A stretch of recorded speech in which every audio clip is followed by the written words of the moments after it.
Good morning everyone, and welcome back to the channel for another day.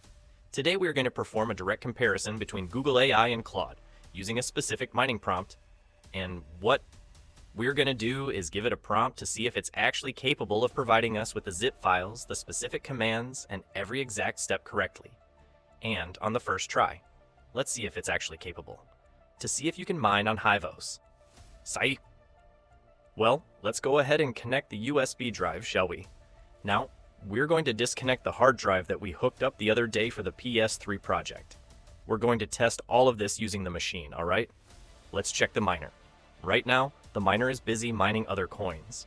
Here, we disconnect the HDD and the USB.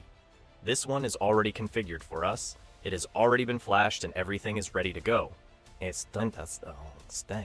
Alright, you can see it now. Well, we have successfully connected the USB drive right there. Okay, let's move this cable out of the way. Sayaris. Oh, that's my daughter. May she rest in peace. That is my daughter right there. And unfortunately, these are just things that happen in life. It's very complicated. Sometimes nothing is ever easy. But anyway. Sigh. Let's go ahead and get it started up now. We have finally started it up. Alright. That happened because we performed a reboot, okay? The speaker. Of course, we took the speaker from the other video. Do you remember when we grabbed the speaker? See? Now it has performed the reset. Now it shows as disconnected. We have successfully triggered the reboot. See? Now it's connected because we already had the USB flashed and all that, right? So, I'm turning off my phone now, and we are going to get started. Today, we'll make it a simple video. We are going to make it easy for Google AI by asking it to give us the exact commands and the steps to be able to mine on HiveOS, directly from the flight sheet. Let's see if it's capable. The only thing we have to provide ourselves externally from the AI will be the wallet, okay? But the wallet, we have to prepare it. We'll prepare it in just a moment, all right? Let's see. Obviously, writing a description is one thing, but the actual programming and the commands are another. Let's see how it handles it. I don't know. I see my daughter and her friends at the institute using it way too much. In my day, they barely let us use a calculator. And in this day and age, between phones, calculators, ChatGPT, and everything else, I honestly don't know what these kids will become when they grow up. In some ways, they're going to be very smart. But for other things, it seems to me that they are going to have a very difficult time. Here we have the R plant pool for LiteDAG. We are going to check if, by simply giving it a prompt without any URLs or extra data, it can actually work and give us what it needs to give us, okay? So we can get a clean download, making sure we don't fill the cache with useless downloads, or end up mining something else entirely, or downloading the wrong zip files.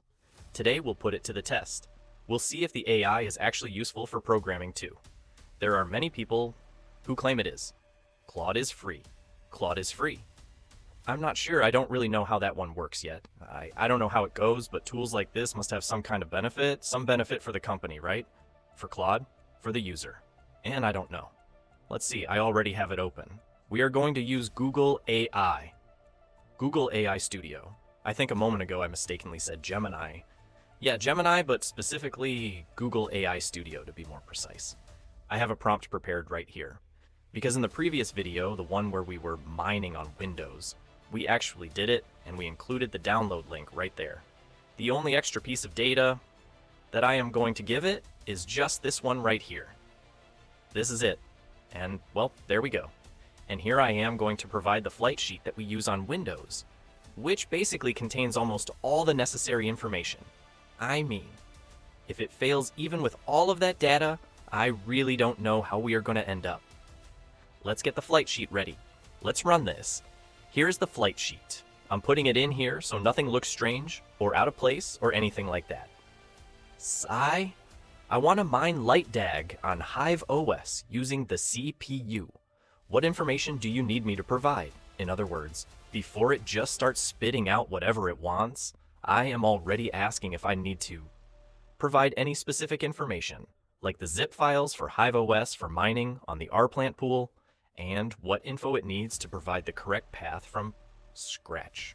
So, from the very beginning, before we even start mining until we are actually mining, if I need any URL, any data, or any external piece of info,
graphics card that I bought just to connect the BIOS to program the machine with the BIOS.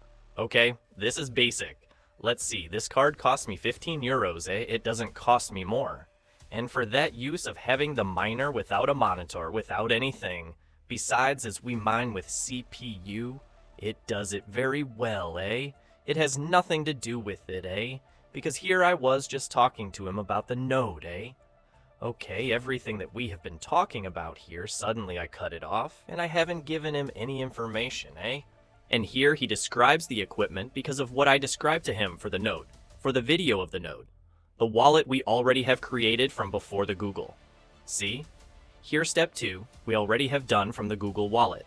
The only thing that we have to do is this. Here he tells us something important. In HiveOS, the coin LDG might not be listed. And here he puts it. If nothing appears or custom, write LDG manually. We already have it. There are a couple of things here that we are not going to test right now. Well, you can see this here now because I have been doing dual mining. I am currently doing dual mining directly from the flight sheet, and besides that, I am also mining with the node. Let's go ahead and create the flight sheet. We enter the configuration settings. All right, right here, I'm putting the name that I usually give it, okay? Just to differentiate it from all the others, all right? Here for the algorithm, random, okay? Because we already know that part very well. The worker. This specific part I didn't copy from ChatGPT because this is my own personal miner name. Okay, right here the wallet is exactly the same story. I already have the wallet in HiveOS, okay? And the only thing this does is basically perform the same collection process for me. See, I just put X. Right here, in any case, ChatGPT already tells us that, well, it doesn't say it quite right, but in case we don't want to put X, we grab it and we head right over here. An error, GPT. Look very closely at the pool address right there. It shouldn't have stratum there, okay? But we are going to test it anyway, just as ChatGPT tells us to do. Okay, but you will see that it won't actually mark an error. Now we activate this one, okay? And always in a vertical position, right? Well, it doesn't really matter if it's horizontal. But look, YouTube video, create sheet. Oh, wait a moment. Right here I already see a flaw right there. But Claude has been much more accurate than Google, without a doubt, eh? But honestly, without a single doubt, eh? With Google, I had to cut the video and everything, eh? I've been at it for a good while, you'll see. And with the node, Google AI is just a total chaos, eh? It's a mess, it just won't start, eh? Here the threads have been going down. We will put one now. See? Right here, what I would remove now. Sigh. Wait, let's ask it the question, and if we see that it gets messy, I'll just do it myself. Because right here, I am telling it. The mining is not starting. Here is the flight sheet. Okay, we send it the image from HiveOS. Let's see, this one lasts less time, right, than the other one. Well, the other one has been infinite. I've also been messing around with the node thing and all that, and no. The configuration looks good visually.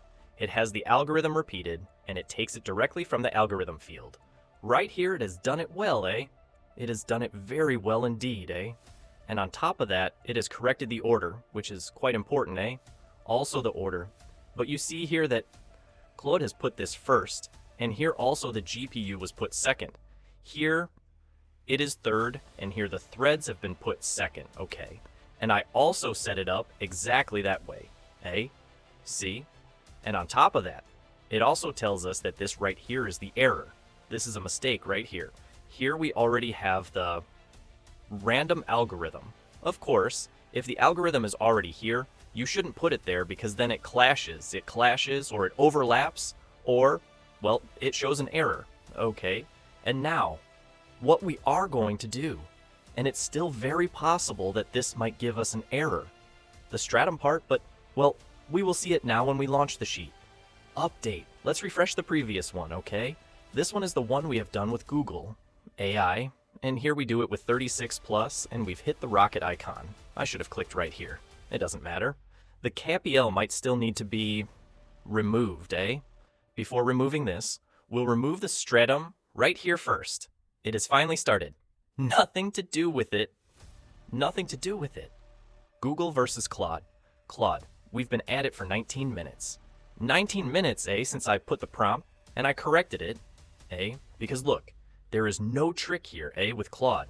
What happened is that before I was doing the node thing, right over here, I have gone ahead and included the full description for it, and right here, I have provided the only thing I've given it, the link to the documents, okay?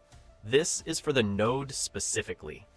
I gave the same thing to Google too, but man, what a nightmare that was. There are so many YouTube channels out there making videos about Google and all of that, saying, it's the latest thing, I don't know what, but I just don't understand it. I really don't understand that at all. And look, we went for the easy route, using the version that isn't paid and using a prompt where I asked first of all if it needed any URL, if it needed any links, if it needed any screenshots from me, if it needed any kind of documentation. And Google AI was actually so arrogant that it didn't ask us for anything at all. On the other hand, look at Claude. The very first thing it did, see? Here it shows it to you right here, This is where everything started, okay? Regarding the node, because of course, it already has some of the information about my equipment right here from the node conversation. I'm telling it that the miner doesn't have a monitor, okay? And that we are going to mine with the Xeon E5-2695 V4. Step 2, the equipment, which is what we want to work with, the node. I'm telling it where we are going to install it, flashed USB, okay? Which I already have flashed and ready to go, and I mentioned that we should mine BTQ as well, right? Wait, that's not right. We are mining BTQ, but that's the USB that I flashed when we took apart the PlayStation and put the parts into the PC rig. And here I set the USB, it's flashed, and it's already mining in HiveOS, okay? It's a 120 gigabyte drive. I tell it, using only the CPU for mining doesn't work. Well, I mean, it actually does work for me, for example, when I want to do some programming or if I want to change something in the BIOS settings. I just take it, connect it, set it up, remove it, and that's it. And that same graphics card, I keep moving it around to various different rigs every time I have to do something that isn't part of the usual routine, because it's not common to be messing with the BIOS constantly. But look, right here it automatically takes that prompt. It deduces the equipment we have. It deduces exactly what we want. Do you see the direct pool for LiteDAG? It tells us that it's a headless setup with no monitor. And here, the first thing it does is ask us a question, which is something Google didn't do. Yeah, about the worker name. If that same worker name is the one I use for the YouTube videos, the flight sheet, all of that, it asks you that. And here I ask it, do you need information regarding the LiteDAG node IP? And it tells me I need to look for the correct IP of the LiteDAG node in order to give you the exact configuration. And right here it says to you, I couldn't find the direct IP for the LiteDAG node on the internet. I need to be honest with you. And here it says it clearly. An important problem. Mining on the direct LiteDAG node from HiveOS is quite complex. The direct node at LiteDAG.com on port 2631 is actually for synchronizing the blockchain. It is not a mining stratum. To mine directly to the node, you would need to set up your own LiteDAG node on a Linux server. It is an advanced process, okay? It's telling us all of this right now before we even start. Google didn't do that. Google simply takes the prompt, spits out whatever it wants, and it's just failure after failure, error after error. It's incredible. Truly incredible, because it just doesn't. And the thing is, you ask it again if it needs anything else, and the answer is just no. And the guy, he just pushes forward. No, he doesn't check anything at all. And here Claude tells us, my honest recommendation, because earlier I told it that this was for a video and for the channel, is to use the rplant pool. This is what we are going to do now, but we are also going to make a video downloading a node, okay? So we are going to see exactly to what extent they make mistakes. They make mistakes, and when it reaches a point where everything gets blocked, the node. Okay, anyway, here is where the flight sheet part comes in. Hey, there's a fly right here that is driving me crazy. And I say to it, give me all the steps to mine from HiveOS, and I have 36 threads. And here it has done it great, eh? Look, it is connected on the second try. It's showing me 9.5. But now I'll refresh it, and it will go up to 36. That's why I say that you have to lower it, because look, earlier, before I had 14 threads, and I had 14 kilo hashes, okay? 14 threads, 14 kilo hashes. Here I have 36 threads because I am eating up all the cache, and there are no free threads left for the cache, and I only have 17. That is exactly why I always say that normally, if you happen to have 36 threads, you can choose to mine with 18. Or you can mine with 18, but then you have the option to alternate them with several others. I, for example, sometimes mine with up to 40, even though I only have 36. You will see it soon with a quantum token that I need to make a video about as well. And that one, for example, I am going to show it to you because I am currently mining with 2 nodes. I am mining directly from the flight sheet. And besides all that, I am also doing dual mining with BTQ, okay? And in that setup, we are going to... I believe it is around 44 threads, even though I only have 36. I don't even know exactly how I configured the threads, how I set up each individual thread. But anyway, look, the temperature is at 64. It is incredibly high, isn't it? Let's go ahead and lower it. We're going to lower it, and we're going to drop it down to 14. Did you notice, how it was looking? It was sitting at 17 kilo hashes. 17 kilo hashes using 36 threads. Now we are going to mine with only 14 threads, and we are going to get exactly 14 kilo hashes. In other words, with only half the power, we are actually mining much more efficiently. Let's try it with 14, and then we'll go down to 12. And with 12, I am almost entirely certain that we are going to maintain those same threads as well. Here it says 21 because it is currently dropping down, from 36. But you see right here that this one is only mining with 2. But you see, here it's not really mining with 2. 2 of them would be 1,848. Right here we have dropped down to 14, and we have reduced it to less than half of the total power. And whereas before we were running at a full 100% capacity, right now we are only at 30% of the total power. 11.81 kilo hashes, while using only 14 threads.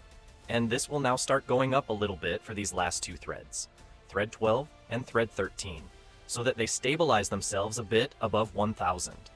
Look at how it's going up, With 14 threads, about 1 kilo hash per thread, more or less to be doing well. Each thread should really reach about 1.150 or 1.180 volts, okay?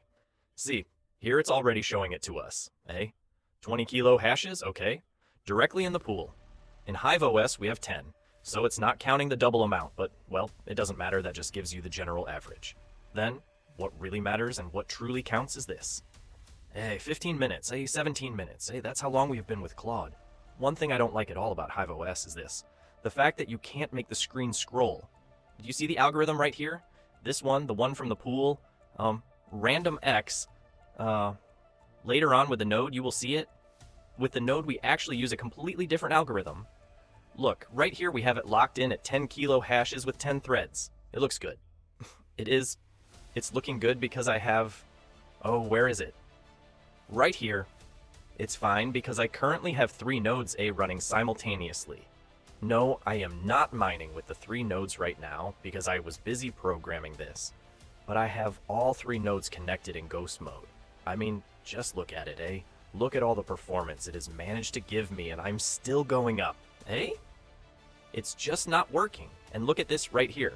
It's because on top of everything, I have provided it with all the links once again.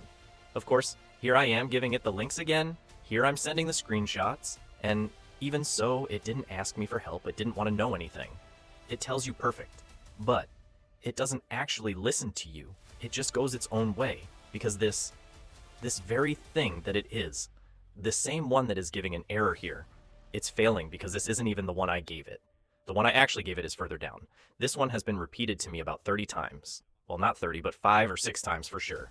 And in the end, you have to tell it. You say, look, you are giving me an error. And the guy just keeps going. There are moments when they just get blocked, and for me, the verdict is 1-0. Claude has won this, but I also have to say that Google still hasn't blocked itself yet. While Claude blocked me after only 4 messages or 5 written messages, and it's telling me that until 9 at night, I can't do anything. But since I have already finished, there is nothing left to do. Well then, family, today we have seen how you can mine using ChatGPT and AI. Just one more experience. For now, I have to say that I am almost certain that, at least I don't know about other programming tasks, but Google is definitely not going to be replacing us. For the time being, we can stay calm regarding Google AI. Maybe another one will eventually come along. You know, that specific one that is truly going to take our lives and take away all of our daily work, but I am telling you that Google certainly won't be the one.